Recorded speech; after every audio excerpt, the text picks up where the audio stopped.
রীতিমতো ফিল্মি কায়দায় দিনে দুপুরে গাড়িতে চেপে এসে সমবায় ব্যাংকে ডাকাতির ঘটনা ঘটালো মুখ ঢাকা দুষ্কৃতীরা। ব্যাংকের এক কর্মীকে গুলি করে বোমা ফাটিয়ে পুনরায় চম্পট দিল 7-8 জনের দুষ্কৃতীর দল। মালদার গাজলের কৃষ্ণপুর সমবায় কৃষি উন্নয়ন সমিতির ব্যাংকে সেই ডাকাতির ঘটনায় সিসিটিভি ফুটেজ। দিনে দুপুরে গাজলের কৃষ্ণপুর সমবায় কৃষি উন্নয়ন সমিতি ব্যাংকে ডাকাতি, গুলিবিদ্ধ ব্যাংক ক্যাশিয়ার, পেটে গুলি লেগেছে ক্যাশিয়ারের। আহতকে গাজল স্টেট জেনারেল হাসপাতালে নিয়ে আসলে তড়িঘড়ি রেফার করা হয় মালদা মেডিকেল কলেজ হাসপাতালে। জানা যাচ্ছে 7 থেকে 8 জন দুষ্কৃতী আগ্নেয়াস্ত্র হাতে ব্যাংকে ঢোকে প্রায় 7 থেকে 8 লক্ষ টাকা নিয়ে চম্পট দিয়েছে। দুষ্কৃতীর পিছু নিয়েছে পুলিশ। জানা যাচ্ছে গুলিবিদ্ধ ব্যাংক ক্যাশিয়ারের নাম যোগেশ্বর মণ্ডল, বয়স 35 বছর, বাড়ি শিক্ষক পল্লী এলাকায়। ঘটনা খবর পাওয়া মাত্রই কিন্তু ঘটনাস্থলে পৌঁছায় গাজল থানার পুলিশ। দুষ্কৃতীদের খোঁজে তল্লাশি শুরু করেছে গাজল থানার পুলিশ। তারপরে সব টাকা পয়সা নিয়ে চলে গেছে। কজন এসেছিল? আমি তো গুনে দেবো 8-10 জন, 7-8 জন, 10 জন হবে মনে হয়। তো গুলি চালিয়েছে? হ্যাঁ, গুলি চালিয়েছে।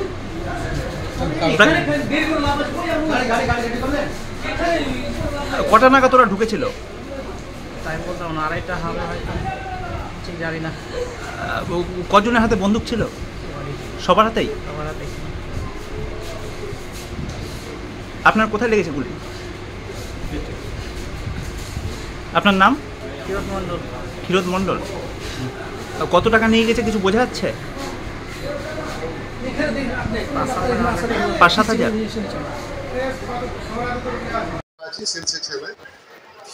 ঠিক ওই মানে 2:30টার আশপাশে আর কি, টাইমটা দেখিনি। একটা বোলেরো সাদা রঙের গাড়ি এসে হঠাৎ করে দাঁড়ালো এবং দাঁড়ার সাথে সাথে একদম ফুল পিক আপে ওরা একদম হাতে রিভলভার নিয়ে এসে ঢুকে গেল।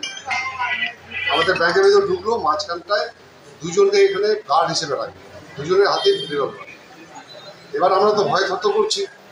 উপরে উঠে গেল, উপরে উঠে গিয়ে আমার কেশিয়ারের সঙ্গে মানে ওই চাবি নিয়ে ধসানো হচ্ছে। চাবিটা না দেওয়ার জন্য ওকে এক রাউন্ড গুলি করে দেয়, গুলিটা পেটে লাগে। এবার তারপর ওখান থেকে ওরা ক্যাশ টেস্ট নিচে নেমে বেরিয়ে চলে গেল। এখানটায় যাওয়ার পথে আমার নিচের সেল সেকশনে যে টাকা, সেই টাকাটাও ওরা নিয়ে চলে গেল। ওই 7,000 টাকার মতো এখানে ছিল।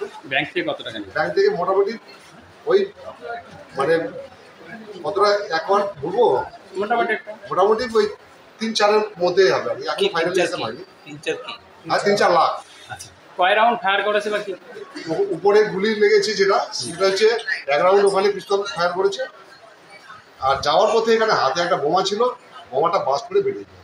কোন দিকে গেছে মানে তারা কি কোনো ধরা পড়েছে বা কিছু এখনো পর্যন্ত জানেন না? এখনো পর্যন্ত কোনো খবর পাইনি। কি মনে হচ্ছে সেটা গেছে তোমার ওই পাকুয়া রাস্তায় আর কি। পাকুয়া রাস্তা। কি মনে হচ্ছে তারা চলে কি বহিরাগত বা লোকাল বা কিছু? আসলে ওদের তো মুখ তো মাস্ক দিয়ে ঢাকা ছিল, তো ঠিক বুঝতে পারছি না যে ওরা কি লোকাল ছিল কি ইয়ে ছিল। কিন্তু ওদের ভাষাতে মনে হলো না যে ওরা বিহারি, মানে ইয়ে ভাষী, হিন্দি ভাষী মনে হলো না। আর ওরা মোটামুটি 7 থেকে 8 জন ছিল টোটাল। আপনার নাম? আমার নাম স্বপন কুমার। পুলিশ করেন আপনি? আমি ইকোপার্টি ব্যাংকে চাকরি। পুলিশ এসেছিল? আর পুলিশ এসেছিল। কি বললো? পুলিশ এসে ওনারা এসে ঢুকলেন, তারপরে খবর পেলেন যে ওই তোমার কদমতলায় নাকি এই বলে আর কি বেরিয়ে গেল যে ওই আসছি আমরা এইভাবে বলে। আপনার নাম কি বললেন? আমার নাম স্বপন কুমার। কি করেন আপনি? আমি সেল সেকশন আছি। এটা গাজল এটা আমাদের কৃষ্ণপুর ব্রাঞ্চ, কৃষ্ণপুর সমবায় কৃষি উন্নয়ন সমিতি আমাদের ব্যাংকের নাম। কি হয়েছে? আমরা 2 জন স্টাফ করেছিলাম। হঠাৎ করে 4-5 জন 7 জন ছেলে হঠাৎ করে রিভলভার হাতে, মুখে মাস্ক বাঁধা, চোখে চশমা, কালো চশমা, হাতে গ্লাভস পরা, সবাই উপরে উঠে এসে বলছে ক্যাশ নিকালো এরকম বলছে। হিন্দি আধো হিন্দি বলছে, ক্যাশ নিকালো। তো আমাদের যে আরেকজন স্টাফ ছিল দাদা, ও তো দেখিয়ে দিল ক্যাশ দেখিয়ে দিল, চাবি দিয়ে দিল। এখানকার ক্যাশ বের করে নেওয়ার পরে তারপর দৌড়ে আমাদের ভোল্টে গেল। ভোল্ট থেকে মানে ভোল্টের তো আবার একটা চাবি থাকে, বলছে চাবি দিজিয়ে।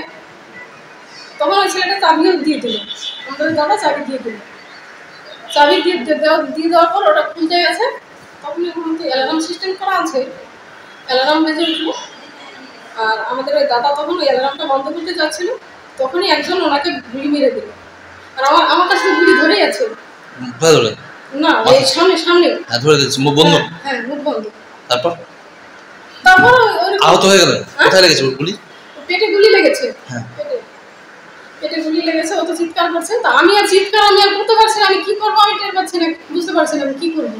যার গুলি লেগেছে উনি কি পদে আছে? উনি অ্যাকাউন্টেন্ট। ক্ষীরোদ মণ্ডল। হ্যাঁ। ওনাকে কোথায় পাঠানো হয়েছে? ওনাকে মালদা মেডিকেল হসপিটাল, আগে গাজল নিয়ে গেছে গাজল হসপিটাল, ওখান থেকে রেফার করে দিয়েছে মালদা মেডিকেল হসপিটাল। পুলিশ ছিল? হ্যাঁ। তারপর পুলিশ এসে তো তদন্ত করে পুলিশ চলে গেল। তাও কত টাকা মোটামুটি নিয়ে গেছে আনুমানিক? মোটামুটি প্রায় 6 লাখ টাকা। প্রায় 6 লাখ টাকা। হ্যাঁ, প্রায় 6 লাখ টাকা। কি মনে হচ্ছে গতকালকে আরো টাকা বেশি ছিল? বা গতকালকে তো আমাদের টাকা বেশি ছিল, ক্যাশগুলো তো আমাদের ট্রান্সফার করে দেওয়া হয়েছে আমাদের হেড অফিসে। আচ্ছা, কেমন উত্তেজনা কেমন বাইরে? বাইরের উত্তেজনা এখন কেমন, প্রচুর ভিড় ছিল, প্রচুর ভিড়, অনেক লোক ছিল। কিন্তু এই যে টাকাগুলো জমা কারা দিত? সাধারণ পাবলিক স্যার। পাবলিকের টাকা? হ্যাঁ, পাবলিক। কি নাম আপনার? আমার নাম অনিতা সরকার। কি পদে আছেন? আমি হচ্ছে এসএসজি সুপারভাইজার।